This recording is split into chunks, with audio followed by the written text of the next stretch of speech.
Hello, hello, hello. Welcome, welcome, welcome. Come in, come in, come in. This is Tamika's Den. I am Tamika. All right, now, y'all, get on in here, get on in here. All right, get comfortable. Down in the valley where the girls get naked. If you throwing them bands, then you know they gonna shake it. 1, 2, breaker. 3, 4, breaker. Ow, y'all. We are in the pink, okay? This is P-Valley, the Dirty Dozen, Season 2, Episode 3. Now, y'all, I was hearing some people saying they ain't liking how this season started out too much, but seemed like some people is feeling this episode a little something something. For me, so far, to be honest, I like how all 3 of the episodes are flowing. I feel like each episode they up it up a little bit more.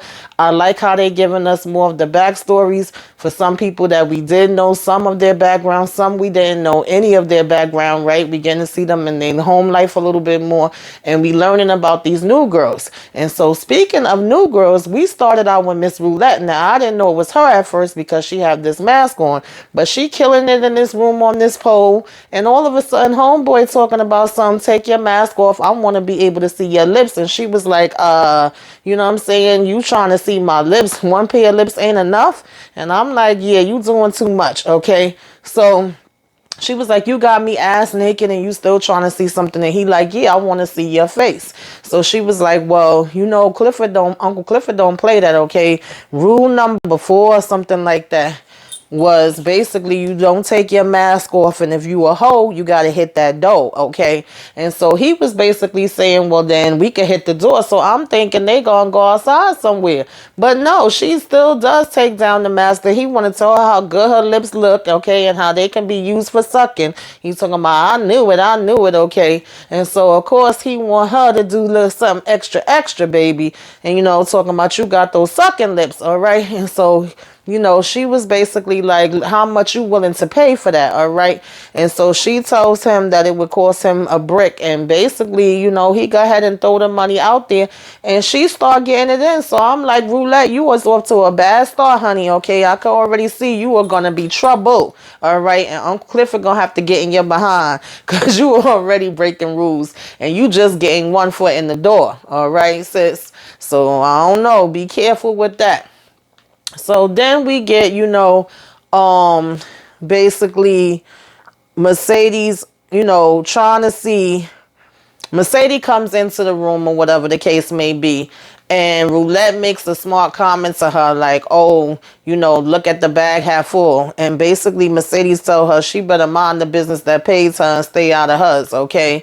And so we see that Mercedes basically goes to her, you know, store. And I was like, well, what's going on here? Is she losing the place? Because we seeing people taking boxes out of it. And so she goes in. And she looking at Terica picture and basically, you know, ends up getting on this call with Coach and trying to see, you know, if this deal could still be made with them, right? Remember, he was offering her $10,000, I think it was a week, and then, you know, this penthouse. And so now she's reconsidering or whatever the case may be, right? And so I'm like, hey, I ain't mad at you, girl. You got to do what the heck you got to do sometimes, you know. Of course, she's saying, you know, that she wasn't expecting for all of this stuff to happen. You know, it's crazy out here. And, you know, she needed time to heal, and now it's this and all of that kind of stuff. And so basically she was like, you know, she really could use some sponsorship right now. And she was like, you know, you was trying to be my sponsor before. And he was like, yeah, well, what I offered was different. She was like, not by much, okay?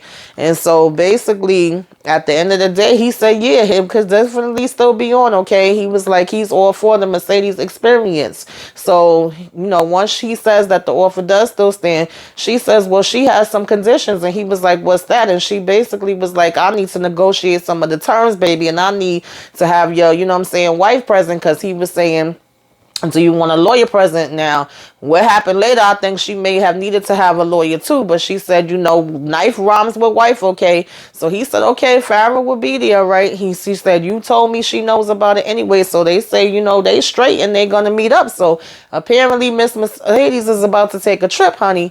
So nonetheless, we get here to see him, you know, Miss Patrice with her daggone food drive, okay? And we see this car pull up and it's Terica. Now she's saying, you know, love thy neighbor, right? That she need 2 boxes and she want to take one of her neighbors a box. So the lady's like, oh, that's so sweet. That's nice. But we normally only give out 1 box.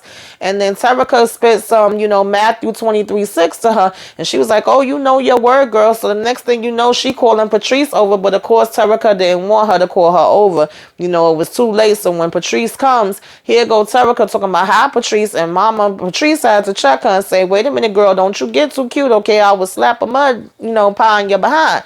And so she straightens up and was like, Grandma, she was like, okay, that's better. She was like, now what you need 2 boxes for?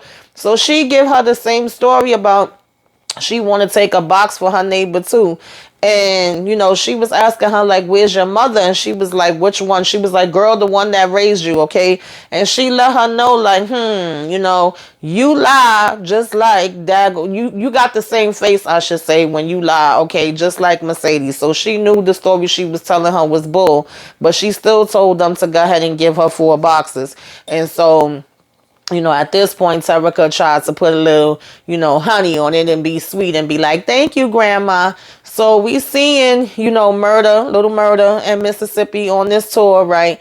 And we see them make this stop at this store, and homegirl is all with her hand already on the damn bell, ready to freaking ring for the police, basically acting all shaky and scared, thinking they coming in to rob her. And it's like, well, obviously they got masks on because we still got COVID going on, girl. Calm your behind down. They just trying to come in there and get some chips and stuff. So then they get outside the store and they want to sit there and take pictures. Now that part was kind of confusing to me. I'm like, honey, this ain't where, y'all need to be stopping and taking no daggone pictures now. But they just doing all these different profiles and acting like they about to kiss and all of that. And I'm sorry, but I get so worried when I see that, because we already know that Derek is crazy jealous, even though he don't have no reason to be where Little Murder's concerned. But we already know he was saying he don't like the way he look. And if y'all posting off all these pics, I just have a strong feeling that Derek behind could be popping up on them before this tour is over, y'all. Okay, we're going to keep an eye out for that. And so nonetheless, they out there doing all these different poses and stuff like that. Because it seemed like the girl calmed down a little bit when she seen, Mississippi come out the bathroom. But she was just being too jumpy for me. I was like, y'all wasn't picking up on that vibe. Like, I would have been like, oh no, we got to go somewhere else and take pictures. But apparently none of them was picking up on it. And they was good with, just sitting there and taking the pictures there. And so, we then had, Uncle Clifford and Haley talking, right? And so she's kind of putting Clifford, I guess, up to everything that went down. And I'm sure Clifford was able to see some of the stuff for himself. And he was saying, because he was looking at the pictures like, well, Mississippi and them is really doing their thing out on this tour. So Haley was like, well, maybe we need to bring her back. And Clifford let it be known, like, no, Crooked Letter won't be coming back here, okay? We have had enough of her. And he was like, this is basically 85% your fault. And so she's like, oh, now you're going to be putting everything on me. She's like, yeah, it's 85% your fault and 15% mine for me being dumb enough to leave you behind here, and you done burned up all the damn chicken and everything else and got a mess going on. He was like, unless you wanted to go to 65% your fault, okay?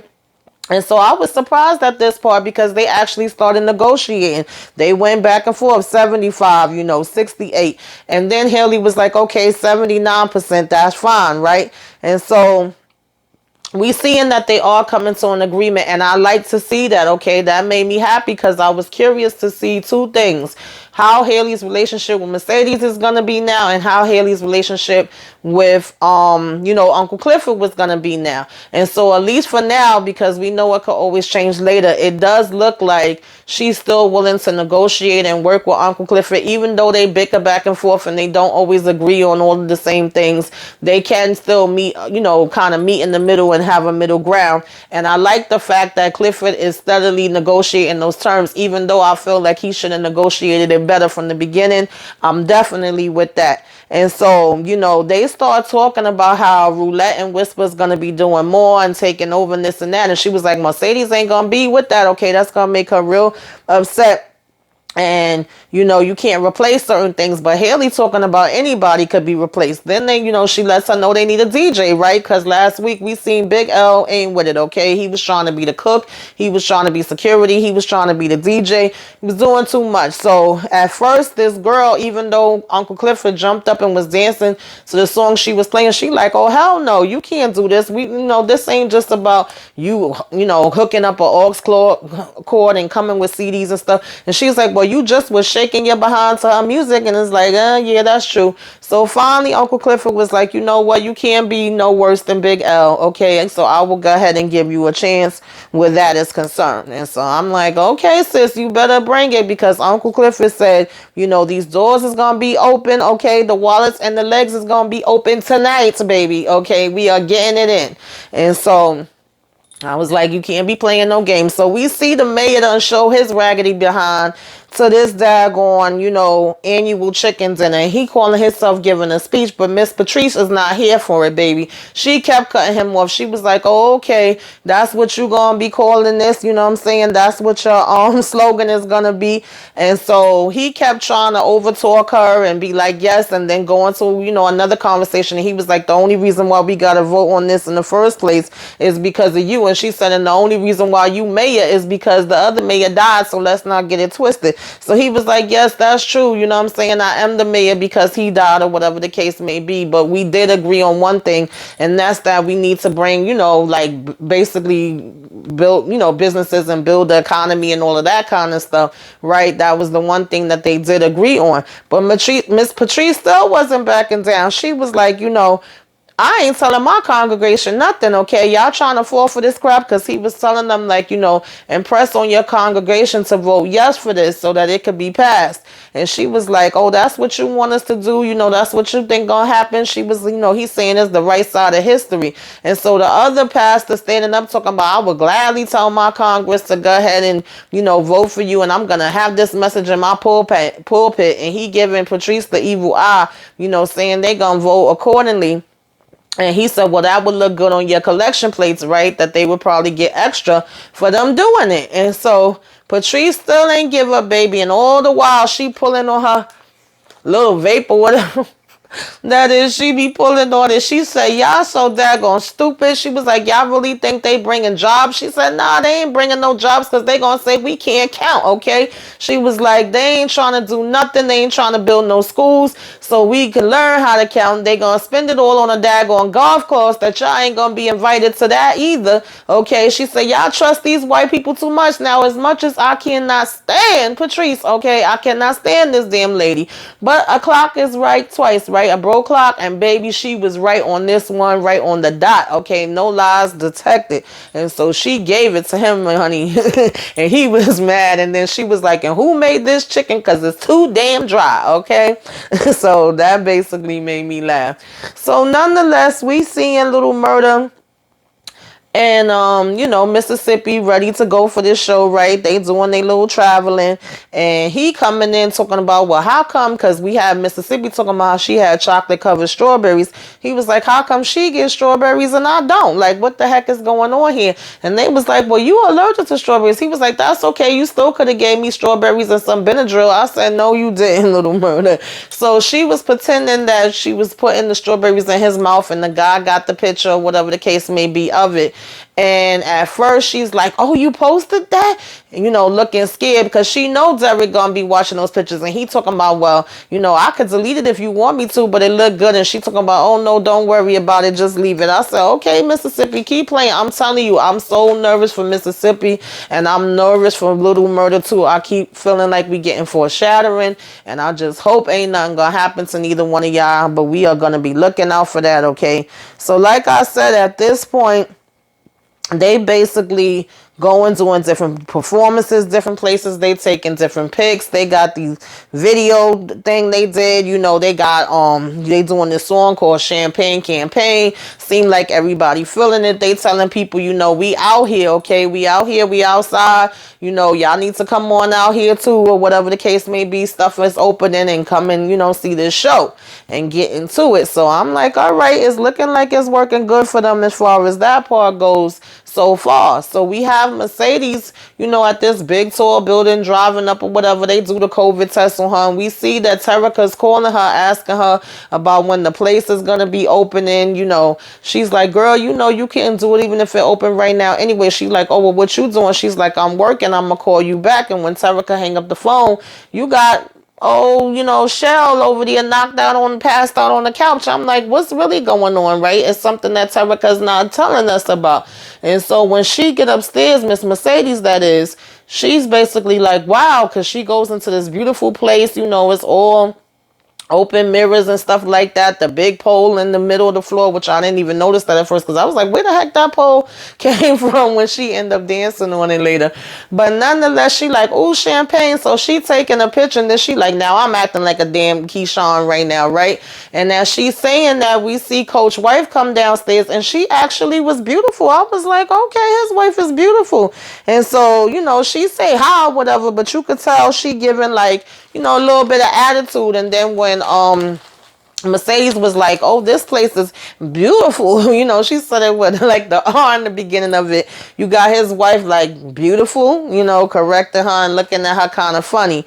And then when Coach come walking in, they basically was saying like, he says, oh, I know I'm not looking too good or something like that. And she was like, no, you look good. It's just that, difference when you being in casual wear and business wear and difference in seeing you at night or in the dark and then in the light. Because this is not the same Coach, honey, from the first season. They switched him up completely. I was like, wait a minute, this ain't the same Coach. What's going on? At first, I was trying to figure out if he gained weight or not. So I guess that was their way of addressing that, right? They done switched him out. So nonetheless, the wife starts telling her she got to sign page 3, 4, 45 and 67 and the NDAs. I said, honey, that thing was thick, and she was telling you to sign too many pages. I would have been like, I need to take this home with me, and yeah, I think you may want to talk to a lawyer because homegirl was doing a bit much. But I get it, they trying to protect their stuff, but honey, you got to protect you too, all right?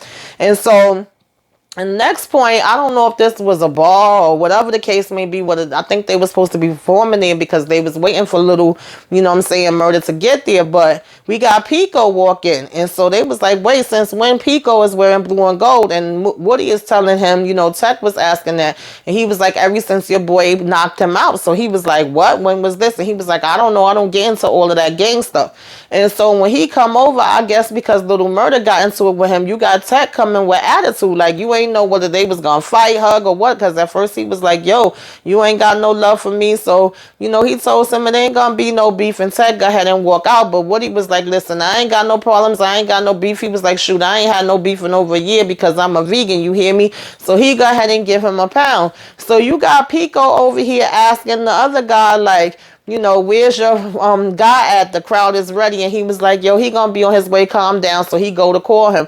And they asking him if he's there for Little Murder. He like, nah, I'm here for Miss Mississippi. That's all what he think as far as Little Murder go.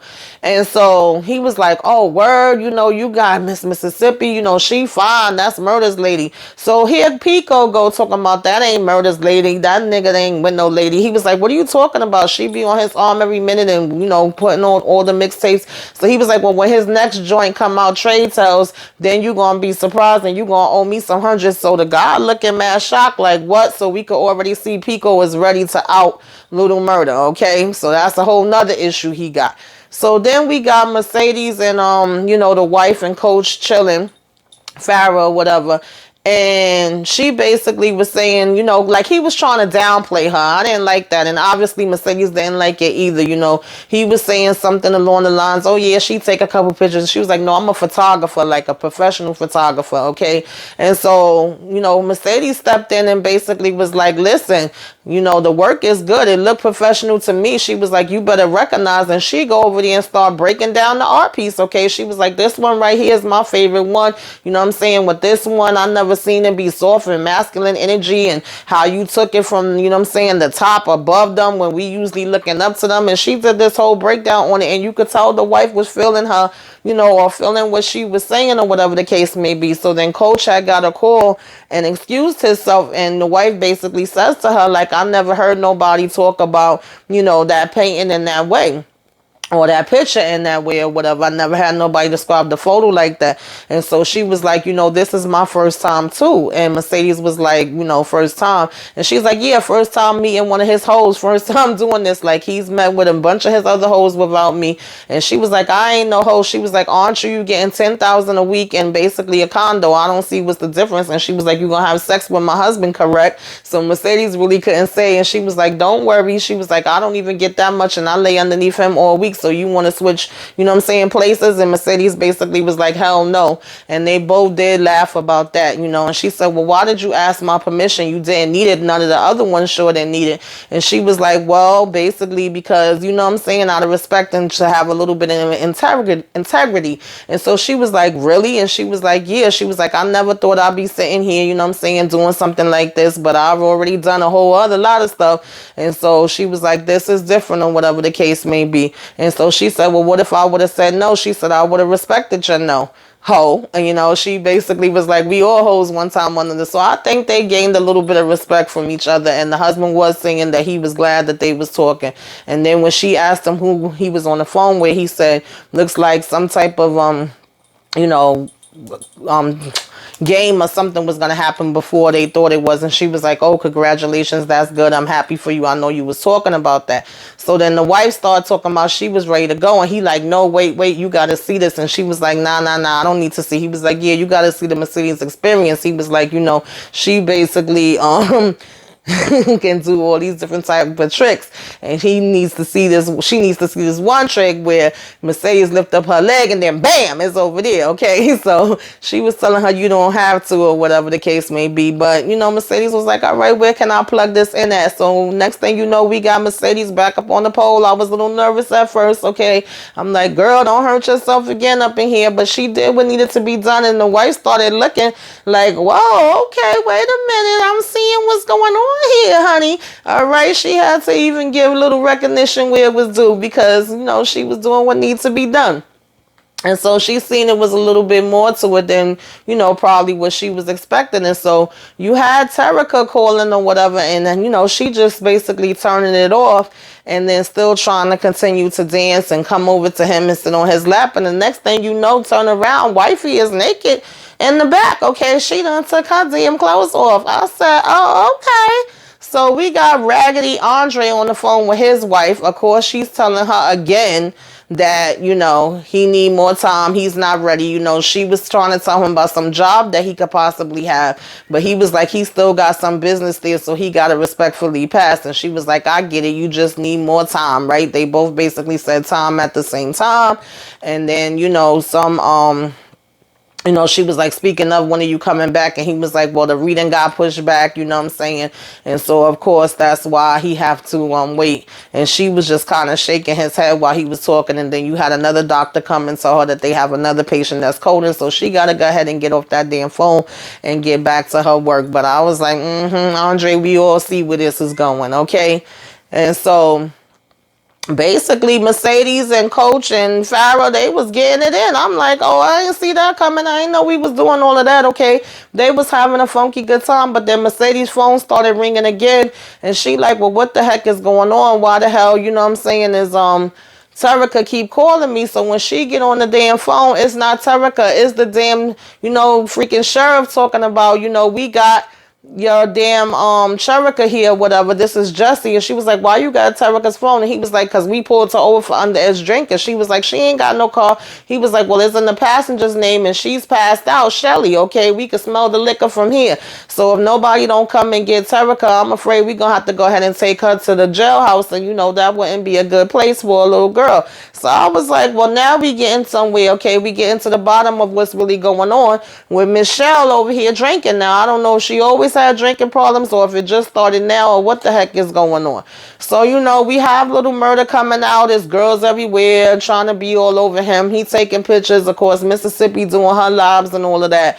And we have Pico coming trying to start some trouble. He started being real disrespectful to one of the girls, and Ted basically has stepped in like, don't be disrespectful to her. She was like, oh, thanks, boo, because she's like, you ain't no little murder. She basically was looking for little murder. So next thing you know, they on the floor and he beating the mess out of damn Pico behind, okay, so Pico don't got beat by a damn Little Murder before, and now he getting beat by Tech too. But then he started getting over the upper hand on Tech and beating the mess out of him, and they just going, and everybody, some people was filming it, some of the other people was trying to run and get out the way, they trying to run and jump and get in the damn limo or whatever have you.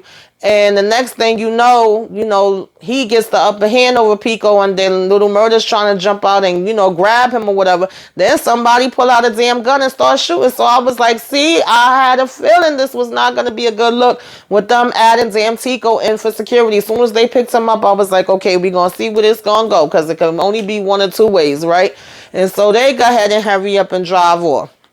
And they like, what the hell, man? And then they say, looks like damn security gonna need security at this point. And so we know that's not gonna be the end of it. This is a hot mess, y'all. And so, we have Miss Roulette, where I guess her thing done started. Miss Whisper was bringing her a tampon. Then she gave her something to sniff. I have no idea what the heck it was. Clifford was asking if they ready, and then they like, yeah, we ready, we coming, or whatever the case may be. And they come on out, because Clifford gotta get y'all together and tell y'all the rules and make sure everybody's straight before y'all get out here on this stage for the night, and y'all can't be messing nothing up. All right. And so Clifford tells them, wear y'all mask, okay? We ain't playing no games. Y'all better be on y'all couture like me. And basically was saying that rule number 25, you keep that damn mask on. And so one of the girls sneezed, and Clifford was like, everybody went running, and Clifford was like, spray that bitch. And she was like, I'm spraying, okay? We don't play that over here. Lysol always ready. So Clifford was like, Lysol, and then she was trying to talk about some, it's just allergies. But you know how that was, honey. If you coughed or sneezed, whether you did it or somebody else did it, everybody was turning around looking like, don't be playing. So, Clifford was like, we ain't got no time for that. You coming in here sneezing, and there's a damn, pandemic going on, or whatever the case may be. She was like, allergies my ass, you better get you some Claritin. So that had me cracking up. So nonetheless, you got Roulette and Whisper. They get out there on that stage and, do what they gotta do. Whisper went first, then Roulette was next, and I guess that high hit Roulette, and she was making me real nervous. I thought she was gonna fall, but she didn't. You had freaking Gidget's man, Mr. Distributor show up with the truck, and he hugging Big L, looking like he ready to cry. He like, boy, I know you still ain't crying over that daggone girl. Let's get in here and look at these girls and enjoy ourselves. He talking about, no, I'm good. I said, no, they didn't. That part tickled me too. And so, like I said, they was killing it on the stage. They was really doing what they needed to do as far as that part went with they show. But it did look like Roulette slipped up a little bit and then tried to pull it all in together, like that high must have hit her. Then the next thing you know, she come opening up her damn top, and you're not supposed to do no nudes or have your titties out. So, of course, that had Clifford pissed off. And I'm like, see, here we go again. Like, she already did the damn blowjob in the beginning. Now you taking off your top. I could definitely see Roulette is going to be some damn problems, okay? Clifford going to have to put that big 13 or 14 size up her damn behind, okay? Probably before the end of this damn season. And so, of course, Clifford was getting on her about that, and she was apologizing to him or whatever the case may be. So, you still had, homeboy crying over Gidget or whatever, and he talking about something. He thought this was going to be the end. He was about to hang it up. He wasn't going to do no more, with this distributor and stuff. And he was like, man, are you crazy? How the hell was you going to end it? He talking about he wanted to marry Gidget and all this different kind of stuff. Big L was like, well, you ain't killed her damn mama, so what the hell you feeling so bad and guilty, about? And so I was kind of thinking that maybe he was going to want to, holler at Whisper when he seen her. But, honey, apparently it was Roulette, okay? So I was close. It was one of them in the pack. They come out talking, and she didn't understand what he was saying at first. He was talking about the move that she did. But she thinking he said some other stuff and was ready to fight him. So Whisper had to let her know, like, girl, he's talking about the move you did with your leg. And she was like, oh, I don't be knowing all the names of the, moves or whatever. And so then, Uncle Clifford tell Big L, you been on damn break for 15 years, honey. Okay, you the worst security there is. Your break was over 15 years ago. That made me crack up because that was something that I always say. And so he like, let me get my behind in here. So she kind of give her homegirl like the head nod, okay, the signal to leave them alone. So he talking about some, oh, your friend, came out here spitting, dropping knowledge or whatever the case may be and just gonna leave just like that. And she was like, yeah, she does that sometime. So they start talking and looking like they flirting with each other or whatever. And then she gonna talk about some, you got something in your teeth, and pull out the knife, and well, that probably sounds like a gun, right? But she pulled out the knife and she was like, open your mouth and let me clean it for you. I'm like, okay, that's what we doing. So, he looked like he was getting turned on by it or whatever the case may be. And so nonetheless, we then had Mercedes get there and she's basically hosing down Shell in this damn tub, waking her behind up. She was like, and Shell had the nerve to wake up and be calling her a daggone hoe. And she was like, girl, I'm the hoe, but you the one that's here getting drunk, leaving my daughter in a crazy situation where I got to come and pick y'all up, from the sheriff. And you can see she's still holding a lot of animosity. She continuously brings up the same damn thing, what I'm saying, with Cortez or whatever the heck his name is. I think it's Cortez. And she was like, I didn't exactly climb on top of myself. They talking about the fact that she got pregnant at 15, that her mother made her give up the daggone baby. And, basically he was able to be the one to take, custody of her, whatever the case may be. And she was like, I asked you for her plenty of times through the years and you always would say no every single time. You would never give her to me. You could have been gave her back to me. So we find out, according to her, at least she's saying that, Cortez is the one that said no. He did not want her to have her. He was like, she said he literally said this on his deathbed with his last damn dying breath.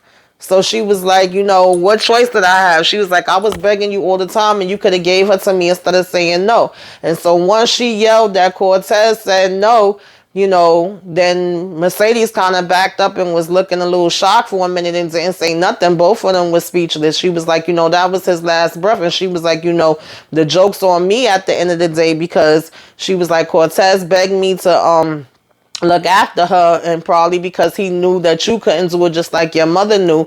And she was like, at the end of the day, here I am, the one to do this with a mistake that he made that I have to live with every day. And I wasted all these years of my life, or whatever case may be, being loyal to a dead man that wasn't loyal to me. So I was like, whoo.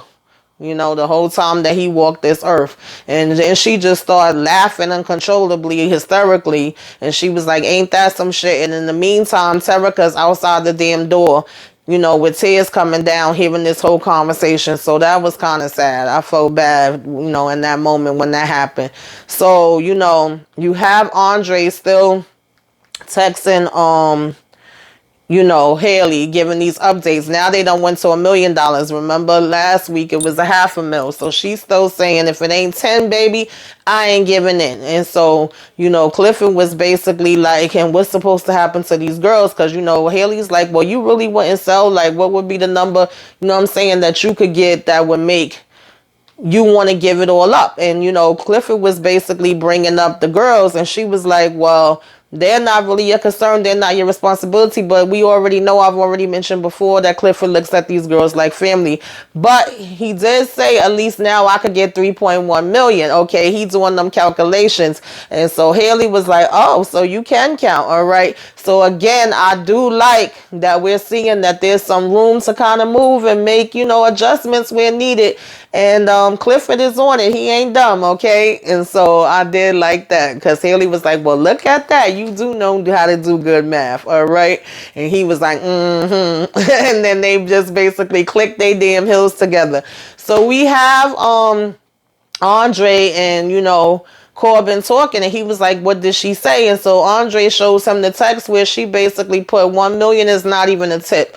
And he was like, yo, this girl is so stupid. She playing herself, da da da da. But he was like, do you really think that, they would be willing to pay her $1 million? And Andre says, yeah, they could. He was like, she's right. If this is something, Promised Land would pay for this, they might, because just like she said, there's a need and a desire. And if it's there, then they might. And he was like, she may actually end up coming on top, and that he thinks she's waiting for these votes to come in, and she could become the most powerful person in Chuckalisa, even over his brother, okay? And so basically he was like, yeah, because nobody's stupid enough to run against him. And Andre says, I would. And didn't I say that? And Corbin says, you wouldn't win.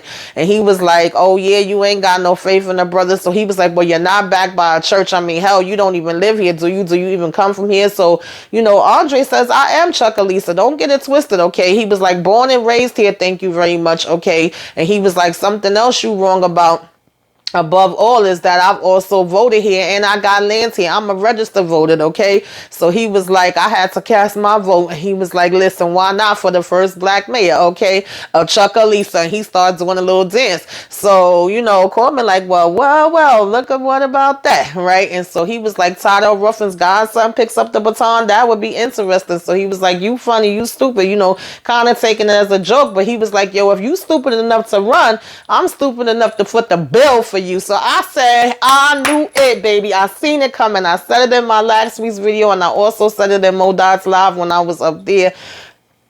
Andre gonna run, but I think that's gonna break up him and his wife, because honey, as soon as he come in telling her that he running for some damn mayor, she gonna be like, that's a no from me. You know, we have Mississippi come and save a little murder from all the chicks that was flocking to him. You got the guy next door peeking, being nosing, you know, she telling him you welcome. So she sees that he's been doing these postcards, you know, for Clifford. She telling him he got to talk away, you know, certain way to Clifford. He got to come correct. He got to, you know, let her know. She was like, you know, you really love sick in here. And, you know, he was like telling her to mind her business at first. But she was like, no, you overthinking it. And you being green as hell. She was like, just open your heart and keep it real. You know, you denied her and you got to come correct when you come in, you know what I'm saying, to Clifford. So she's like, let me see what the heck you got here. And basically he had just put, I love you. So she was like, I love you. That's it. And he was like, yeah, that's enough. That's the only thought that I have. And he almost looked like he wanted to cry. It was cute. It was cute. I ain't gonna lie. Okay. And so in the midst of that, she grabbing the postcard and running from him, and he telling her to hurry up and get over here. You know, she was telling him how she couldn't believe in fairy tales or whatever the case may be. But they get interrupted, you know, with freaking Tech or Teak, whatever the heck his name is, coming talking about something, can you come to the store with me? And so Little Murder was like, yeah, and let him grab his jacket. Basically, he ended up interrupting them.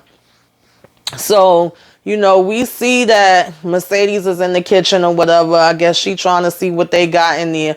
And the daughter comes, Terica, and says to her, you know, you were 15 when you had me. So obviously she didn't know about this. You know, she was like, was what Shell saying true?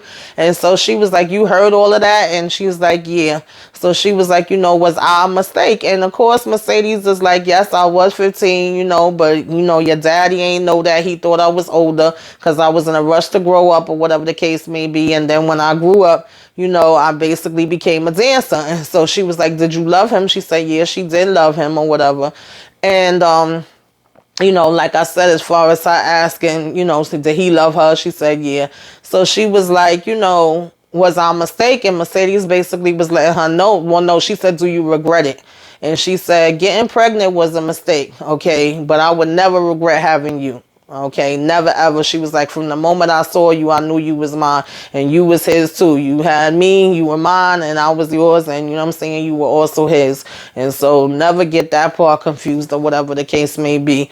And you the spitting image of him or whatever the case may be. And so that was good that they was able to have that conversation. She did let her know you were not playing, but you were wanted. So she was like, then why didn't you keep me? She was like, well, like I said, I was 15 and I had to do what my mama said.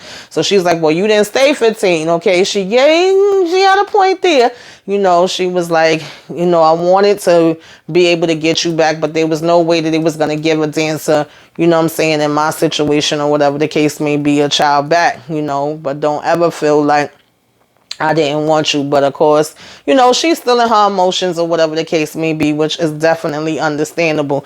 And then we had Teague sitting talking to Little Murder, and I'm like, am I reading more into this than what's actually there? But I felt like if he was trying to, I don't know, I felt like he was kind of flirting with him a little bit, or, looking at him with some other stuff in his eyes. I don't know if I'm, picking up too much, but he was laughing with him, making different jokes, talking about Air Force One, talking about the first night when they was in the cell with Boozy and, what he said to him and all this other stuff, but them playing hide and seek or whatever. But honey, I don't know, just felt like he was being extra. Like I said, they was basically smoking on his blood. I don't know if that was just me. Y'all go ahead and put it in the comments. But, yeah, I felt like it was something more going on there. And so, then we had Mr. Mayor. We see that Patrice did piss him off. Now he come with the sheriff and he talking about, she got too many people up here in the church. She violating the codes, okay, for COVID. And so she was like, well, where am me and my people supposed to go now? And the sheriff tried to get cute and tell her how, she messed with the wrong neighbor. And she was like, wasn't nobody talking to you. You better keep your, house, mouth shut, okay? And let the grown folks talk here. She was like, now, Mayor, like I said, where we supposed to go? And so he talking about where 2 or 3 reside, okay, at 50% capacity. That is where you can go and God is there, baby, okay? And so as he was walking away, she was like, Mayor Cal. And he turned around like, yes. And she was basically like, oh, if I done messed with the wrong neighbor, guess what? You done F with the wrong bitch. I said, I know that's right, Patrice. You better come on, baby. I don't like her, but I like her getting on damn Mayor Cal's behind. Get all up in there, girl. Okay, and let him know. And so, nonetheless, we see that, Uncle Clifford is basically here with this past, postcard from Little Murder, right? And it's from New Orleans and it's telling him that he look good in red. And when he sit down at the daggone mirror, baby, Little Murder been sending him a postcard from every single state that he's been stopping in, y'all. Oh, listen, I can't even get a phone call or a text. All right, Clifford, come on now. Give Little Murder another chance. But I don't know, because things could get rocky. So you guys, what are y'all thinking, all right? What is going to happen now that Mercedes is back? What is y'all feeling with Little Murder? Are y'all seeing the same foreshadowing that I'm seeing? Are y'all scared for Mississippi, honey? Put it all in the comments. Let's discuss. Do you think that Uncle Clifford should give Little Murder another chance? All right. Let's talk about it. And we will be back next week for next week's episode, episode 4. And oh, sorry, y'all. One thing I forgot. At the very end of the episode, Big L, okay, and Distributor God was unpacking this truck. And then one of the boxes fell and Roulette behind was getting out that car. And she saw that it was Oxycontin there and she basically winked at them. Y'all know Roulette is going to be a problem too, honey. Let's discuss her too, okay? But put it on the comments like I said. And like, comment, share, subscribe if you are so inclined. See y'all next time. Toodaloo.